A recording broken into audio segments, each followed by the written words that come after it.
A alteridade também faz parte de uma daquelas categorias que foram tanto quanto desprezadas ao longo da história da filosofia. Mas isso tem uma explicação bastante plausível. A nossa cultura moderna é uma cultura da subjetividade, do sujeito, do eu, do ego. Então o ego tem um grande privilégio. O sujeito, eu mesmo, não é? A minha identidade, aquilo que eu sou, não é? Representa um certo fundamento que me leva então a ver as coisas segundo esse prisma. O prisma nós chamamos subjetivo. E essa subjetividade ela é tão profunda na nossa cultura que muitos entendem que na época atual nós estejamos vivendo até uma espécie de narcisismo ou de egoísmo que diz respeito à exacerbação dessa característica que tem a ver com o privilégio, né, do sujeito, do eu e assim por diante. Tudo isso leva então a um certo distanciamento do outro e a uma certa dificuldade em perceber o outro e a entender até mesmo a possibilidade da sua existência. Na nossa cultura, a subjetividade é tão voltada para si mesma, né, que o outro aparece como um horizonte um tanto quanto longínquo, né, da nossa percepção. Isso tem muito a ver com o que nós entendemos como consciência de si. Consciência de si, quer dizer, consciência de mim. Eu tenho consciência de mim. E, portanto, eu não tenho dúvidas quanto à minha existência, eu estou muito próximo de mim, aquela coisa toda que, principalmente até o aparecimento da psicanálise, todo mundo acreditava, né, piamente, uma certa densidade da minha pessoa. Isso deriva, né, da filosofia clássica cartesiana, que colocou o ego, né, o sujeito, como sendo a categoria principal, a realidade principal. Só que isso afastou o outro. Eu posso ter consciência do outro com a mesma intensidade com que tenho consciência de mim? A resposta foi sempre não, por razões que são compreensíveis, não é? Eu tenho consciência de mim porque eu estou em mim. Para que eu pudesse ter uma consciência do outro equivalente à que eu tenho de mim, teria que estar nele. Então, a coisa tornou-se um problema ético, né? Quem tem que ter consciência dele e cuidar dele é ele. Eu tenho que ter consciência de mim, cuidar de mim, né, e cultivar a minha subjetividade. A partir daí, então, você tem todo esse estilo de civilização e de cultura, né, baseada nesse individualismo, nesse egocentrismo, que é uma pauta, né, da nossa civilização e que foi se exacerbando historicamente. Vivemos numa sociedade de indivíduos, apesar de ela ser massificada, no entanto, todos nós acreditamos piamente na nossa individualidade, achamos que devemos preservá-la, mas não depositamos assim tanto respeito, né, na individualidade do outro e na subjetividade do outro. Então essa separação, ela sempre foi muito difícil de ser transposta, até que se formou um abismo, né, que veio então a dar nessas características éticas muito comprometedoras, né,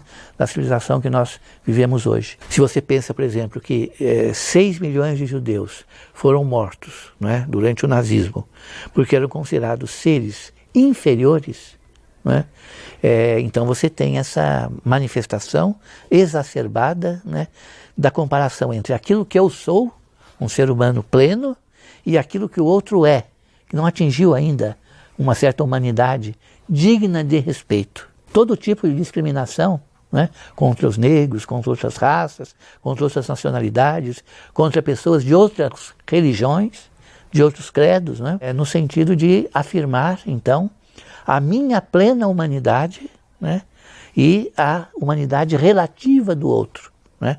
Como se o outro tivesse o direito de existir desde que eu conceda a ele esse direito de existir. Por si mesmo ele não tem, né? Então, se eu quiser, eu posso eliminá-lo. Guerras, massacres, perseguições, discriminações de todo tipo, né?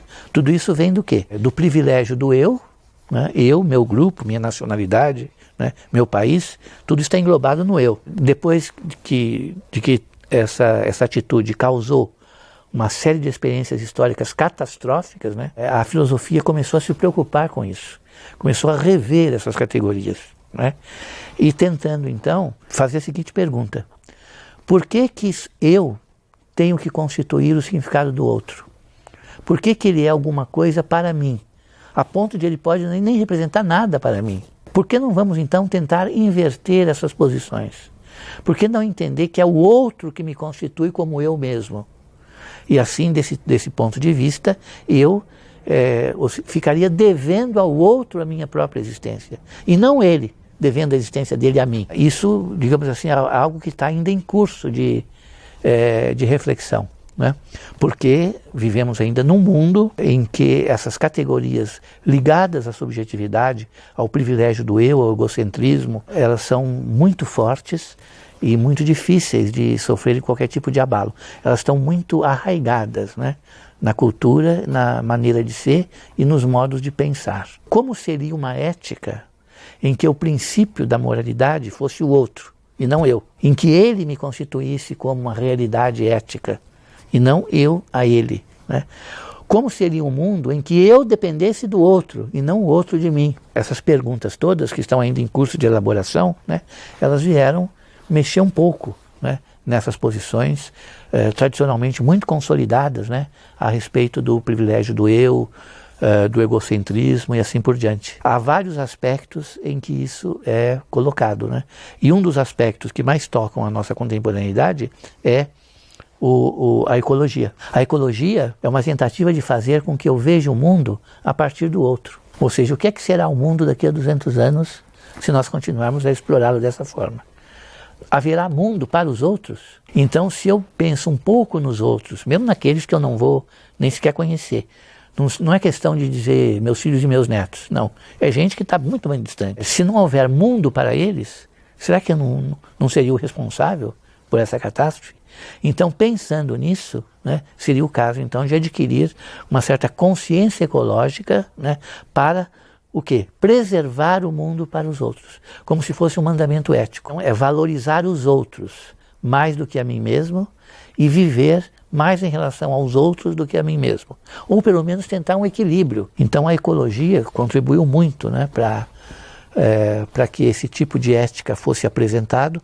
Ele ainda está longe de ser uma coisa aceita, mas pelo menos já é alguma coisa na qual se pensa, né? Então a partir daí você tem uma ética da alteridade, uma filosofia da alteridade, né, que vai então tentando pensar essas coisas. Mas diria que isso está incipiente, porque os valores consolidados, que são todos da ordem do ego, né, ainda estão muito longe de sofrerem um abalo significativo e de poderem se transformar. O que se faz então na Casa do Saber e no canal da Casa do Saber constitui essa espécie de alimentação da nossa ansiedade de saber responder a certas perguntas, né, que nem sempre espontaneamente nós conseguimos imediatamente responder. E, portanto, se você tem esse interesse, inscreva-se no canal da Casa do Saber.